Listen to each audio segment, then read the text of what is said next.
A familiar face, but a new title as Papillion Landing's Fieldhouse sees a new sports programmer. While the Fieldhouse continues to move forward, things familiar will stay in play. I think a focus will be of continuing the partnerships we have still, while bringing in some outside business as well.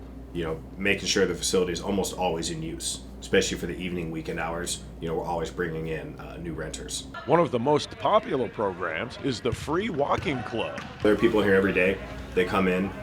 They usually have the full facility in the mornings because we don't have as many groups unless we'll have, Bell University or somebody coming inside. But walking club is still every morning. Can come in here. They walk the field, or sometimes they'll walk upstairs. But yep, that'll continue. No plans for that to change. They're here pretty consistent every day. We all know how COVID changed so many things in our day-to-day lives. But when restrictions began to lessen, the Fieldhouse experienced an increase. I think that was a big thing, not only when things started to reopen and people started to return to school, but even now, is there's almost more of a push for people to get in. We have, youth groups that are willing to go those later hours even because it's so busy.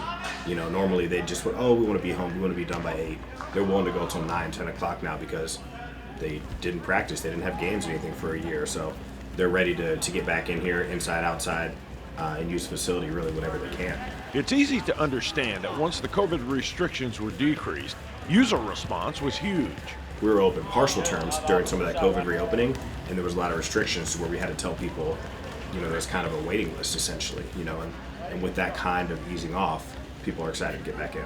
From a business standpoint, Julian assures everyone that the Fieldhouse has weathered the COVID shutdown. Yeah, we're gonna be good.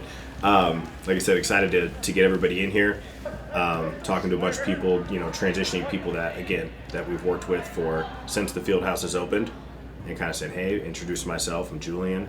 I'd like to continue with your reservations or move into some times or whatever. But again, while still trying to reach out to some new people as well to secure some new partnerships, get some new people in here.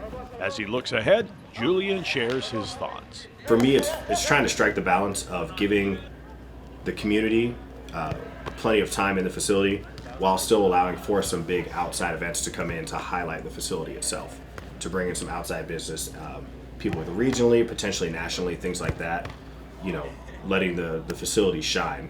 And then so people can be proud of it, say, oh yeah, we're there all week. Look what we also hosted this weekend. So kind of letting the facility speak for itself.